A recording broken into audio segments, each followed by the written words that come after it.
Wife, brought to you exclusively by Oreo Snack Pack, Tide Daba Bar at Sunsilk with Nano Complex.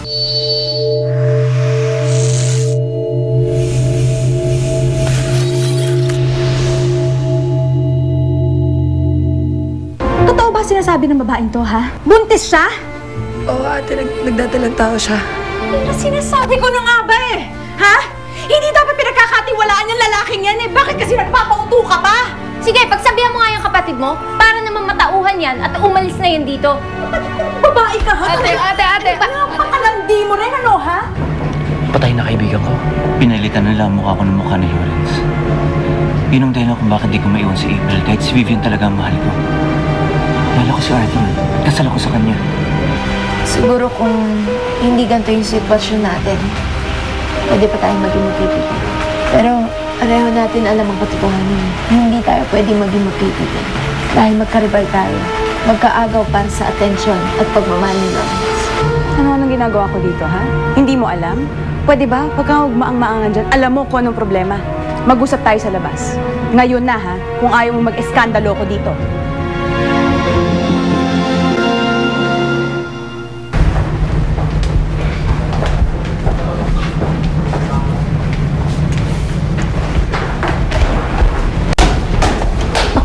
Lalaki ka, ha? Pagkatapos ng lahat ng pinagdaanan sa'yo ng kapatid ko, ito pa igaganti mo sa kanya? Hindi tira mo yung kirida mo sa bahay ninyo? Sandali, sino nagsabi sa'yo niyan? Bakit ipagkakaila mo pa? Ha? Alam ko na lahat. Sinabi na sa akin ni Vivian dahil huling-huli ko mismo kung paano bastusin ang kirida mo ang kapatid ko.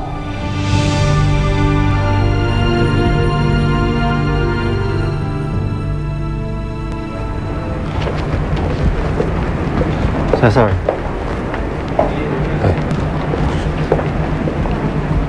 Ito pala yung bagong areas mo, sabi ni boss. Uy, okay ka lang ba? Oh.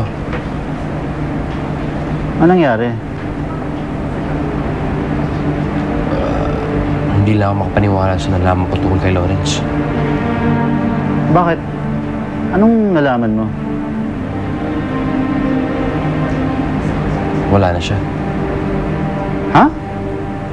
Wala na siya. Nandito lang siya kanina. I'm sure nasa baba lang yun. Kasama yung babaeng sumugod dito kanina. Ano bang problema nun? Bakit siya sinugod?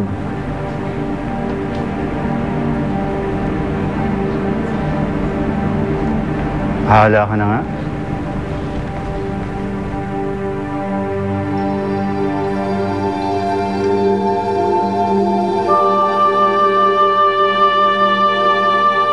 Kaya hindi ko sinasadya mabuntis yung babaeng yun. Hindi mo sinasadya? Ano ka, bata? Hindi mo alam na pwede kang makabuntis kapag sumisiping ka sa iba?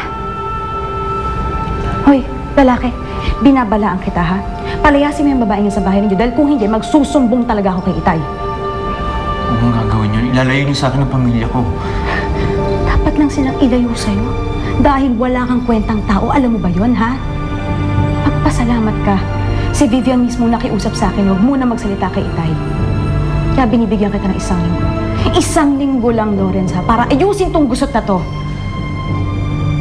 Palayasin mo yung babae yan. Ilayo mo yan sa kapatid ko dahil pag hindi mo ginawa yan, pinangangako ko sa'yo, manggugulo talaga ako.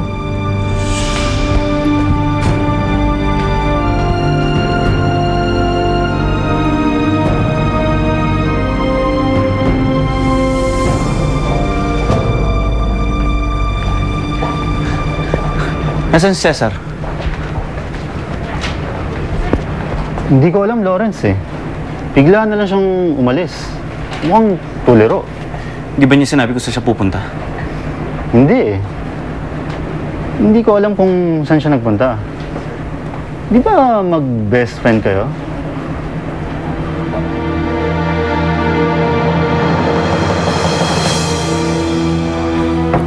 Vivian? Vivian? Vivian? Cesar, anong ginagawa mo dito? Vivian, may sabihin ako sa'yo. Ano yun? Okay ka lang ba? Bakit ganyan itsura mo? Halika nga, pumasok ka dito.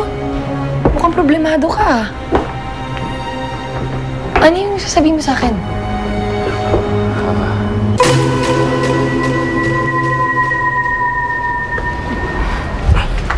Oh,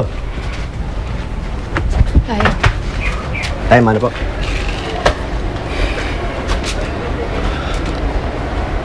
Mukhang aborido tong asawa mo. Nag-away ba kayo? Hindi ho, tay. Kanina pa ako nagtatanong kung ba't siya nagkakaganyan. Ang sabi sa akin, huwag ko daw siyang kulitin.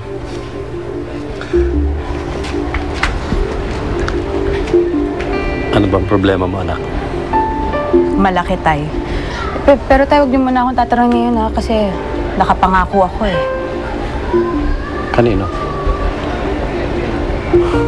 O sige. Kasi hindi may pintay mukha mo eh.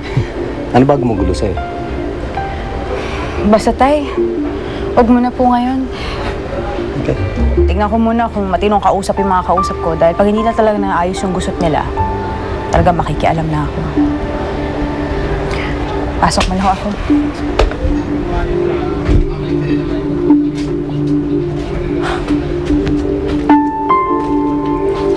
Tay, tulungan ko na kayo. Ako na. Okay, pasok mo tayo sa loob. Wala. Kakamusta na sana kita kasi matagal-tagal na rin tayo hindi nagkausap, di ba? Sabi ni Lawrence, problemado daw kayo eh.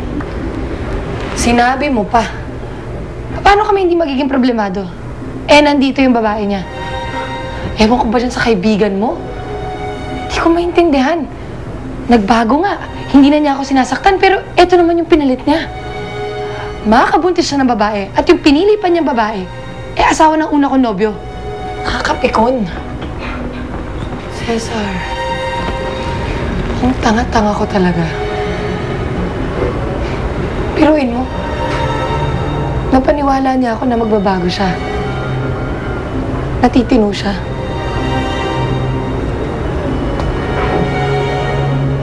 Pero wala. Vivian, minsan ba naisip mo kung ibang tao si Lawrence? Hindi si Lawrence yung asawa mo?